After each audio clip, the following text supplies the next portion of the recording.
জামাত, BNP এবং সেই সমস্ত মৌলবাদী শক্তি তাদের পর্দা ফাঁস করা।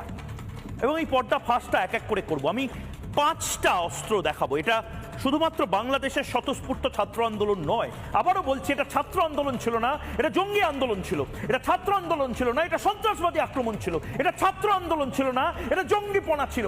এটা ছাত্র আন্দোলন ছিল না, এটা মৌলবাদী আক্রমণ ছিল। এটা ছাত্র আন্দোলন ছিল না, এটা জামাতদের মস্তিষ্ক প্রসূত একটি অ্যানার্কি বা নৈরাজ্য ছিল। এবং সেখান থেকে আজ ময়ূক 5টা জামাতের জঙ্গিপনার 5টা অস্ত্র, যে অস্ত্রটা আসলে বিভিন্ন সময় বিভিন্নভাবে কাজে লাগানো হয়েছে, কখনো প্যালেস্টাইনে, কখনো সিরিয়াতে, কখনো বিভিন্ন দেশে কাজে লাগানো হয়েছে। এবং আমি আজ আপনাদেরকে এক এক করে দেখাবো এই 5টা যে অস্ত্র, সেই অস্ত্রগুলোর মধ্যে প্রথম অস্ত্র, যেটাকে জঙ্গি মৌলবাদী জামাত এরা ব্যবহার করে যে কোনো দেশকে কোলাপস করিয়ে দেওয়ার চেষ্টা করে।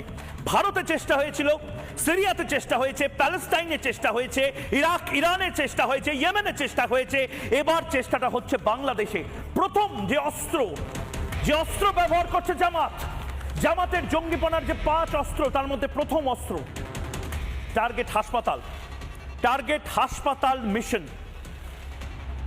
আমি আবারও বলছি, এই হাসপাতাল মিশনটা কি?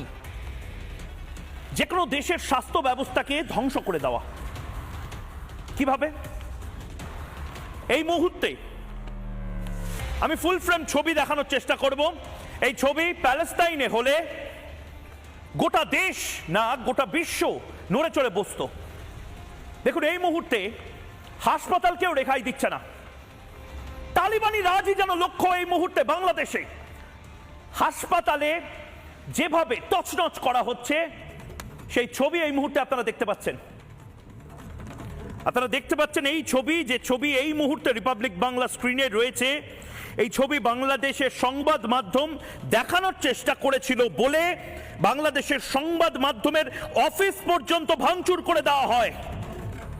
সেই ছবি এই মুহূর্তে কোটা সংস্কার মিরপুরের ডেল্টা হাসপাতালের ছবি এই মুহূর্তে আমরা দেখাচ্ছি। সত্যতা স্বীকার করবে না হয়তো, কিন্তু এই মুহূর্তে অস্ত্র 1 হাসপাতাল আক্রমণ। এটা মিরপুরে যেরকম ভাবে ক্রিকেটের স্টেডিয়াম রয়েছে, সেই মিরপুর স্টেডিয়ামের এই মুহূর্তের ছবি না দেখালেও মিরপুরের হাসপাতালের ছবি এই মুহূর্তে দেখাচ্ছি আপনাদের স্ক্রিনে।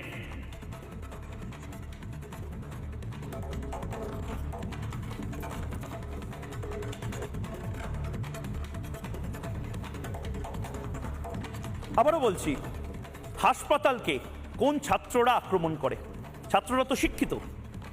ছাত্ররা কোন হাসপাতালকে আক্রমণ করে? আর এই হাসপাতালকে আক্রমণ করা হয়েছে, আমি বারবার বলছি, এটা যদি রাফাতে হতো, এটা যদি প্যালেস্টাইনে, গাজাতে, রাফাতে এই ঘটনা যদি হতো, হাসপাতালকে টার্গেট করার, এতক্ষণ দেখতেন গণতন্ত্রওয়ালারা, মুক্তিমনের যারা অধিকারী, তথাকথিত সেই সমস্ত বুদ্ধিজীবী ধান্দাবাজেরা রাস্তায় মোমবাতি মিছিল করত। এই মুহূর্তে বাংলাদেশের হাসপাতালগুলোকেও রেহাই দেওয়া হচ্ছে না।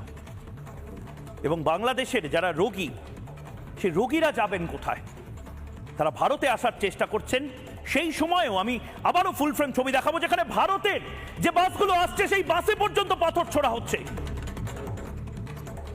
দেখুন এই মুহূর্তে, শুনুন, ভালো করে শুনুন।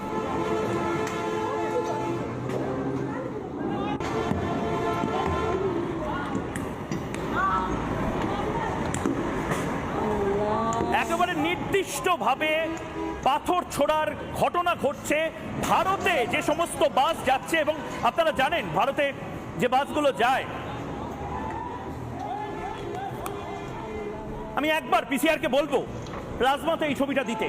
দেখুন এই ছবিটা, এই মুহূর্তে যে বাসগুলো এই মুহূর্তে যাচ্ছে, সাধারণত তথ্য বলে যে সাধারণত এই বাসগুলো করে যারা রোগী, যাদের কিডনি ট্রান্সপ্লান্ট হবে, যাদের হার্ট ট্রান্সপ্লান্ট হবে, যাদের লিভার ট্রান্সপ্লান্ট হবে, একেবারে গরিব মানুষ, তারা বাসে করে, তারা প্লেনে করেও যেতে পান না, বাংলাদেশ থেকে বাসে করে তারা কলকাতার বাইপাসের ধারের বহু হাসপাতাল, সারা পশ্চিমবঙ্গের বিভিন্ন হাসপাতালে কিছুটা চিকিৎসার জন্য পৌঁছাতে চান, বাংলাদেশে হাসপাতাল ভাঙচুর করা হচ্ছে।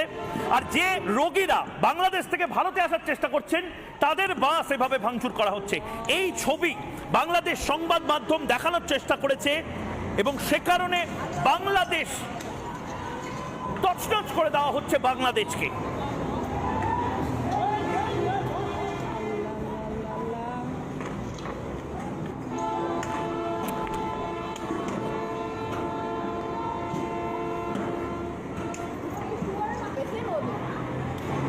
কিন্তু এগুলো তো অস্থি বস্তির পোলাপান।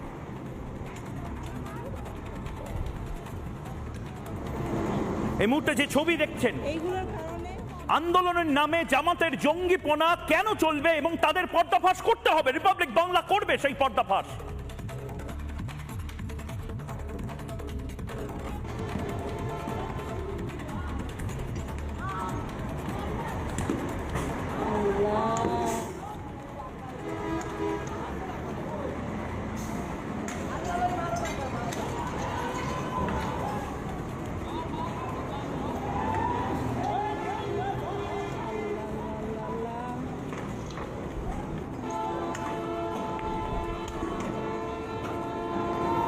পাশাপাশি কিন্তু এগুলো তো অস্থি বস্তির পোলাপান।